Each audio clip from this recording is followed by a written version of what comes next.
야, 4885. 너지?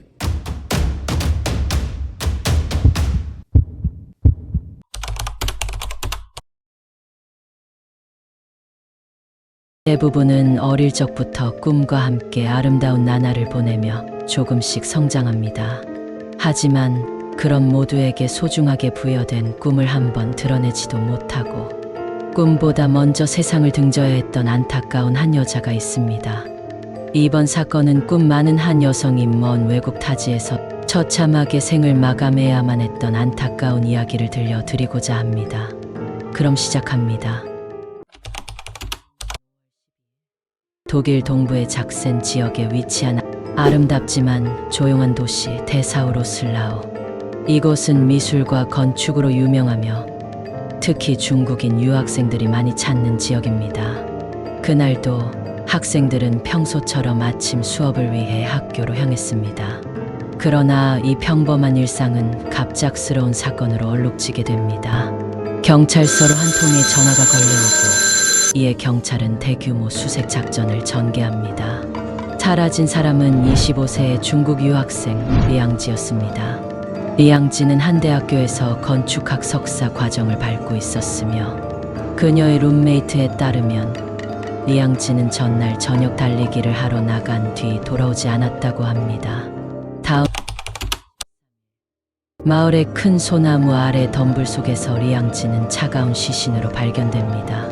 시신이 발견된 곳은 그녀가 사는 아파트에서 채 300m도 되지 않는 거리에서 발견되었고 휴대폰과 아파트 열쇠 등 모든 소지품이 사라진 상태였습니다. 경찰은 이를 타살로 판단하고 즉각 범죄 현장과 범인을 찾기 위한 수사에 나섰습니다.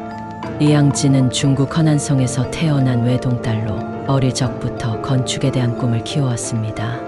그녀는 독일 아날트 대학교 건축학과 대학원에 진학할 기회를 얻어 5년 독일로 유학길에 올랐습니다. 독일에 도착한 뒤 리앙지는 유학 생활에 잘 적응하며 우수한 성적으로 놀라움을 주었습니다.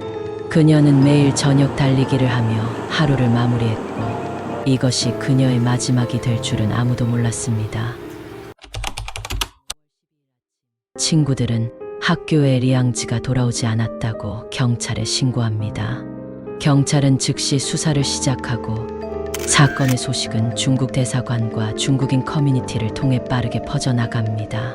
그러나 안타깝게도 리앙지의 시신은 이미 발견된 상태였습니다. 이 사건은 독일 전역에 큰 충격을 주었고 특히 중국인 사회에는 큰 파장을 일으켰습니다. 200명 이상의 중국인 유학생들이 리앙지의 죽음을 추모하며 범인에게 범행의 대가를 치르게 할 것을 요구했습니다. 리앙지의 부모님은 하나뿐인 딸의 실종 소식을 듣고 곧바로 독일로 출발했습니다.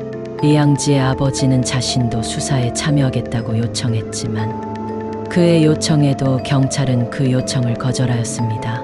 이후에도 경찰의 수사는 부진한 상태였습니다. 당시 22세의 세바스찬이라는 한 남성이 경찰서에 출석합니다. 그의 어머니는 지역 경찰이고 새 아버지는 경찰서장이었습니다. 세바스찬은 리앙지가 실종되기 전날 밤 그녀를 만났다고 진술했고 그녀의 몸에서 발견된 DNA가 자신의 것일 수도 있다고 말했습니다. 이후 경찰은 세바스찬과 그의 약혼자 제이나를 조사하며 그들의 아파트를 수색합니다. 놀랍게도 그들의 아파트는 리앙지 아파트 건너편에 위치해 있었고 그녀의 시신이 발견된 곳과도 가까웠습니다.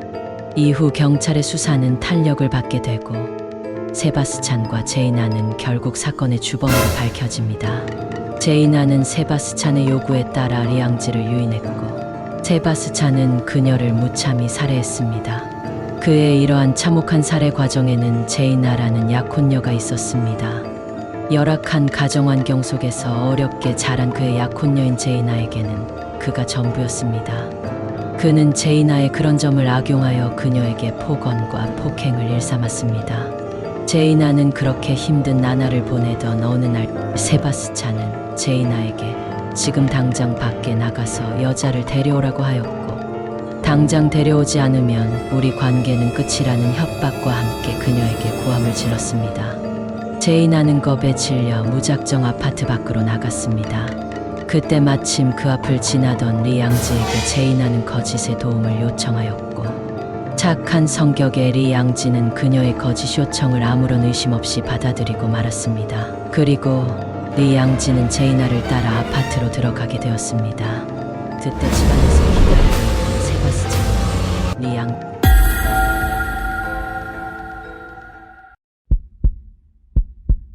한 남자의 광기 어린 어처구니 없는 행동으로 꿈 많고 착하기만 했던 어느 한 여성의 그 꿈의 날개는 안타깝게도 펼칠 수조차 없게 되었습니다. 이 사건은 독일 사회에 큰 충격을 주었고, 사건의 주범인 세바스찬은 종신형을, 그리고 공범인 제이나는 5년 6개월의 형을 각각 선고받았습니다. 리양지는 단지 꿈을 이루기 위해 독일로 건너간 한 젊은 여성이었습니다. 그녀의 부모님은 딸의 유고를 안고 고향으로 돌아갔습니다. 사건 발생 후 8년의 세월이 지난 지금, 이 사건은 리양지의 꿈과 함께 영원히 사라지고 말았습니다. 오늘의 사건은 여기까지입니다. 내용이 괜찮으셨다면 구독과 좋아요 부탁드립니다. 감사합니다.